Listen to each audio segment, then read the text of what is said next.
Welcome to Cooking with Mom. This is the first North Indian dish we're making this season.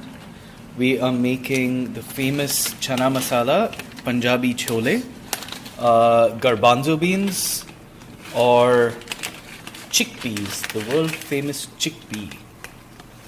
This is what goes into hummus. I want to powder This is what goes into a number of things. So right now my mom added, what did you add, Mom? Did you add ghee? Yeah. She added ghee or clarified butter, which has this beautiful nutty smell. Very fragrant, very rich. Much better for your health than regular butter. She added the garam masala spices to it. So what did she added?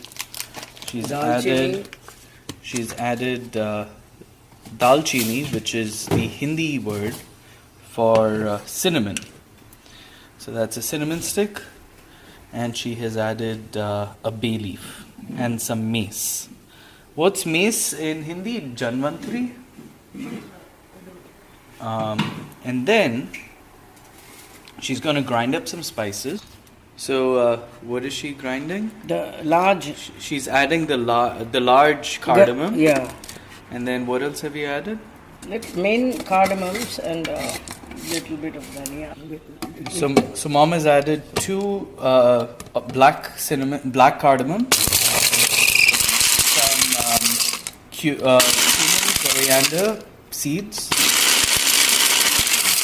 some cloves, and what else have you added, Mom? Mainly the main big large.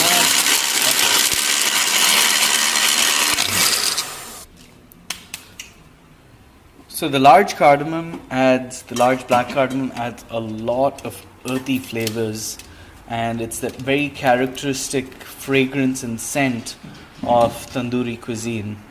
So this being Punjabi food, that fragrance is really important. So now Mom's gonna add some finely shredded red onions And ginger. and along with ginger. So it's finely shredded with about a thumb-sized portion of ginger. Is it a whole red onion? A medium size? Yeah, A whole medium red onion? Yeah. Or what you call purple onion in Yeah. other parts of the world. It smells great. As soon as it hits the clarified butter, it gives this wonderful aroma. Did you add any green chilies to it? I will. Okay, I so have we'll add ground, ground green chilies to this mixture at the end. We had some ground green chilies, so we are going to add that.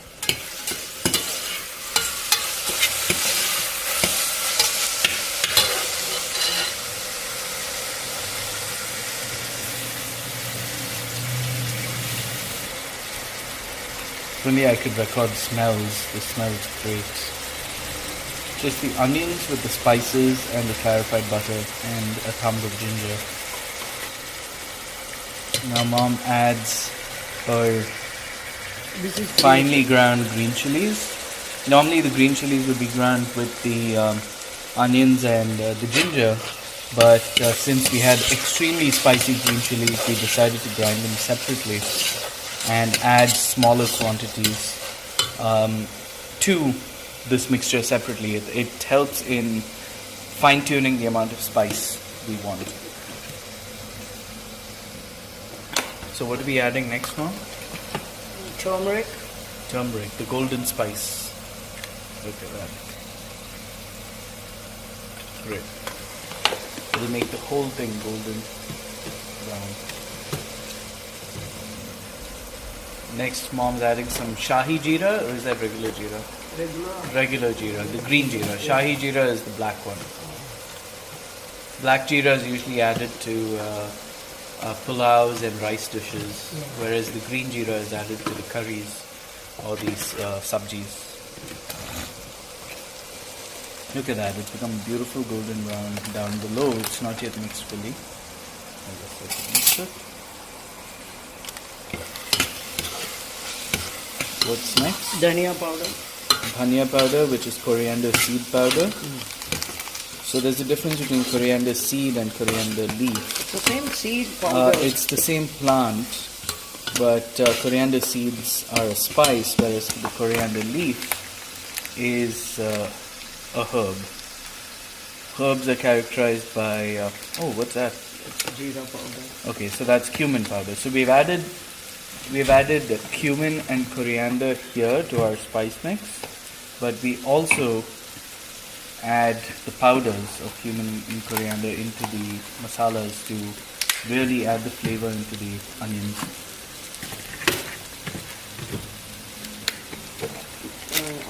Next we add an ingredient very important for Channa Masala. It gives it its distinguishing tart and is it tart or is it sourness? Yeah. A sourness. A distinguishing sourness. This is amchur powder, which is raw mango that's been dried and powdered up to give an extremely piquant flavor, and that's what Channa Masala is known for. Next, what do we add? We are adding the most important for any Punjabi tandoori sabji, the garam masala powder, which is similar to your 5-spice powder or rasa lahanu. It's a spice mix which also contains coriander and cumin. It also contains the black cardamom. Now the Kashmiri red chili powder. It's beautifully red and it adds a lot of color, and it's mildly spicy, so you can add a lot more of it.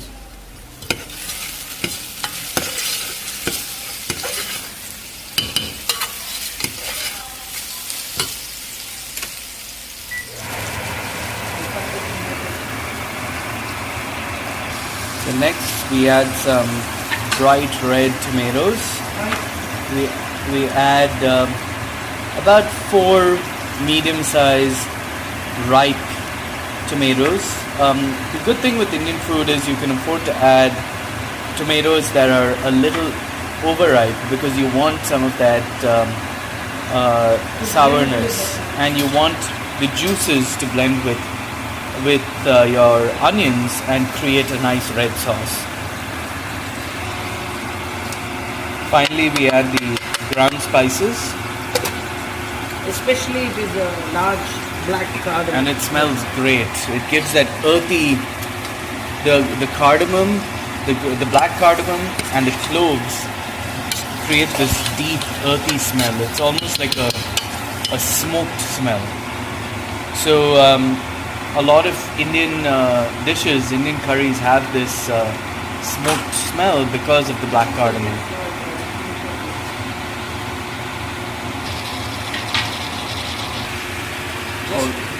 This is the chana that's been cooked. We bought the raw chana from the Indian store. How many steams did you put it in the pressure cooker? So we cook it. We cook it in the pressure cooker for about 6 to 8 steams, and then let it cook in the water.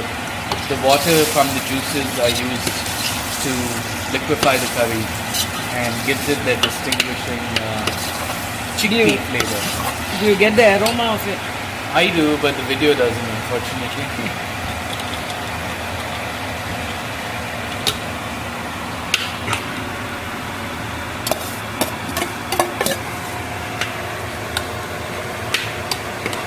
Now I'll steam it all together. Oh, that's what you do. Okay, so you put it back into the cooker. You're cooking it in the pressure cooker so you can steam it. Do you add any more water or? Okay, so we add some more water to this, and then we steam it so the chickpea absorbs the spices, and it allows the tomatoes to cook further and allows everything to melt together to form a proper curry.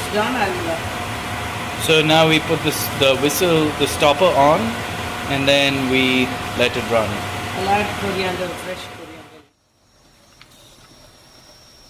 Wait,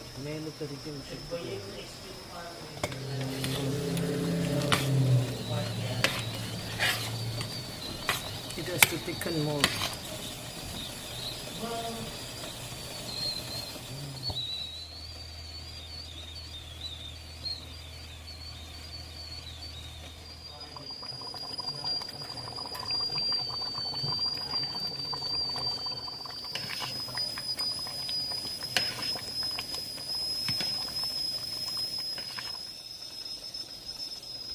Yeah, that's what we just did.